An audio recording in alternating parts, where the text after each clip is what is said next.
Assalamualaikum warahmatullahi wabarakatuh. Dalam video ini saya akan menjawab pertanyaan nomor 1 EAS metode eksplorasi geofisika dan menjelaskan tentang apa saja yang telah saya pelajari selama 1 semester ini dalam matkul ini. Jadi apa itu metode eksplorasi geofisika?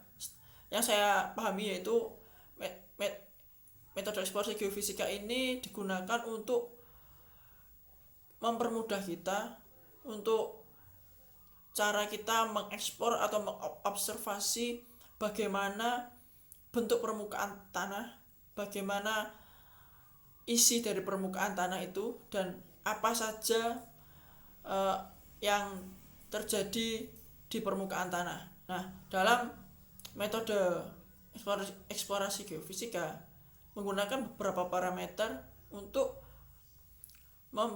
mempermudah atau meringankan kinerja dalam mengekspor suatu daerah. Beberapa parameter itu seperti halnya yaitu ada densitas tanah atau pun densitas batuan, ada pula porositas tanah ataupun porositas batuan. Selain itu juga ada konduktivitas batuan, lalu juga ada resistivitas batuan, dan juga seperti gelombang elektromagnetik yang menjalar dalam tanah, yaitu lebih tepatnya gelombang elektromagnetik itu adalah gelombang radio yang terpancarkan. Lalu juga ada potensial alami dari tanah itu, karena tanah memiliki potensial alamiah sendiri. Dan juga ada medan magnet, karena juga tadi dibahas adanya parameter elektromagnetik, berarti juga akan kita manfaatkan adanya medan magnet. Selain itu juga ada gravitasi, percepatan gravitasi di suatu daerah itu. Walaupun sebetulnya bumi ini memiliki percepatan gravitasi yang sudah ditetapkan, yaitu bernilai 9,8, tetapi tetap saja ada beberapa itu secara general saja, tapi dalam keadaan aslinya tetap saja suatu daerah itu memiliki percepatan gravitasi yang berbeda-beda walaupun memiliki selisih yang sangat kecil, seperti itu. Nah, beberapa metode eksplorasi geofisika yang digunakan dengan berdasarkan parameter-parameter yang telah saya sebutkan tadi, yaitu di sini saya tahunya ada 8 metode, yaitu metode SP atau self potensial, lalu ada metode mikrotremor, metode seismik, lalu ada metode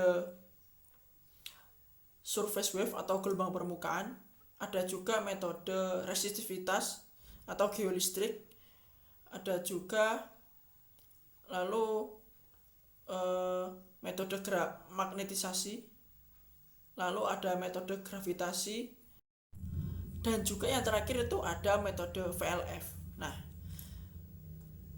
metode yang pertama metode self potensial. Nah, metode ini menggunakan parameter potensial alami dari suatu daerah atau suatu permukaan tanah. Dalam metode self potensial ini menggunakan ada beberapa konfigurasi, seperti konfigurasi leapfrog dan satunya fixed base. Di situ tergantung bagaimana kita memanfaatkannya, karena dalam setiap konfigurasi itu memiliki kekurangan dan kelebihan masing-masing. Dalam metode potensial biasanya digunakan untuk mengetahui mineral di suatu daerah itu, dan juga untuk mengetahui adanya air tanah di dalamnya, karena mineral atau suatu batuan itu memiliki nilai potensial diri yang berbeda-beda. Lalu setelah itu ada metode seismik. Nah, metode seismik ini sangat berguna untuk mengetahui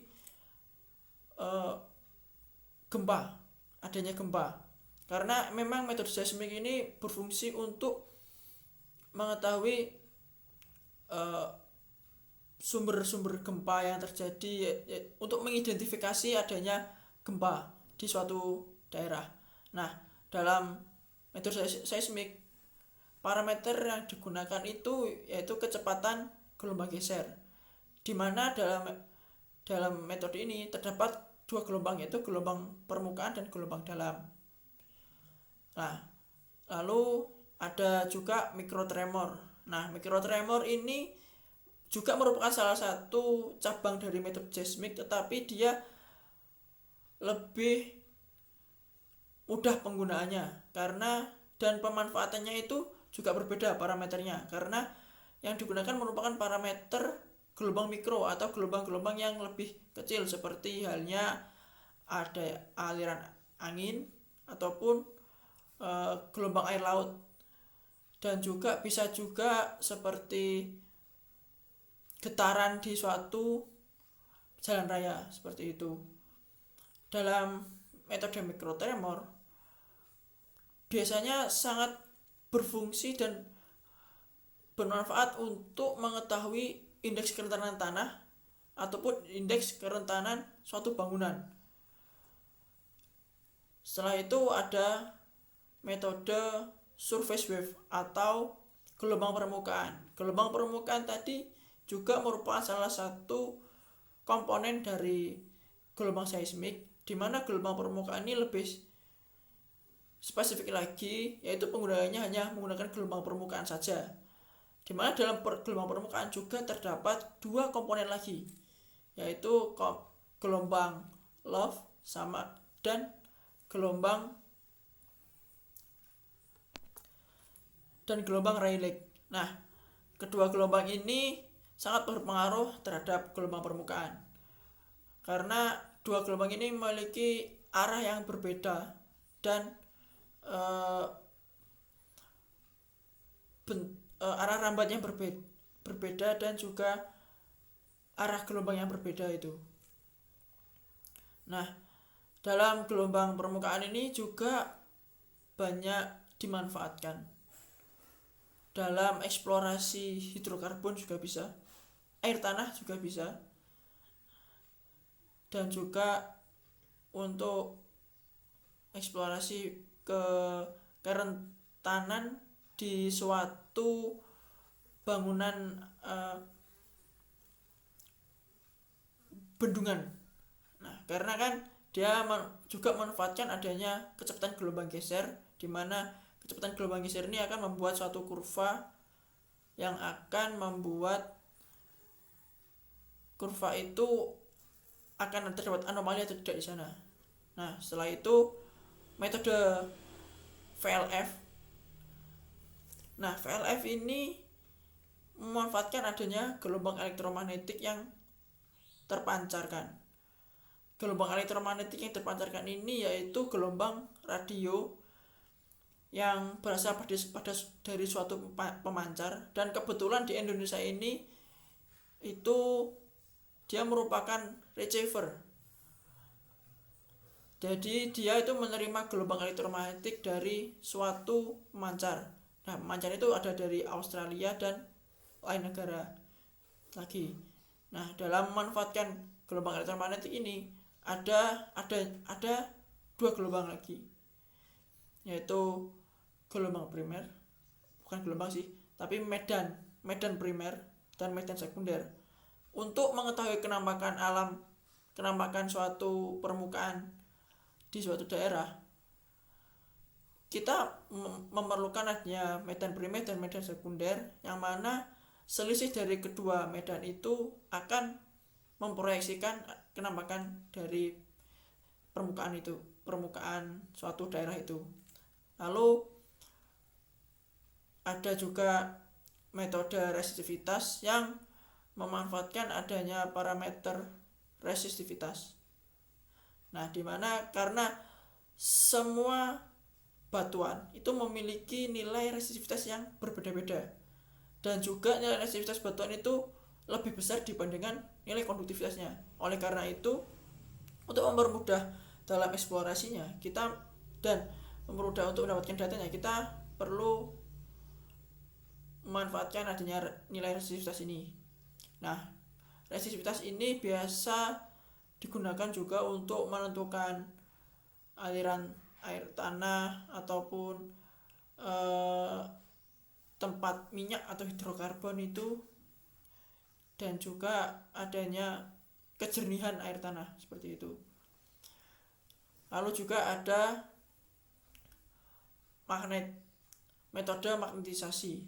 Di sini metode magnetisasi sudah pasti menggunakan parameter medan magnet, karena bumi ini juga secara tidak langsung merupakan suatu medan magnet yang sangat besar karena adanya kutub utara dan kutub selatan, dimana dalam medan magnet ini untuk memanfaatkan medan magnetnya kita perlu untuk memancarkan suatu medan magnet di suatu daerah itu.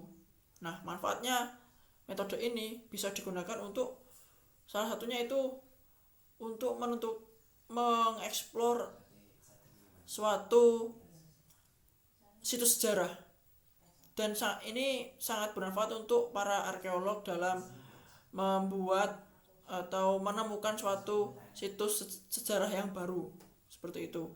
Lalu untuk yang terakhir yaitu ada metode gravitasi.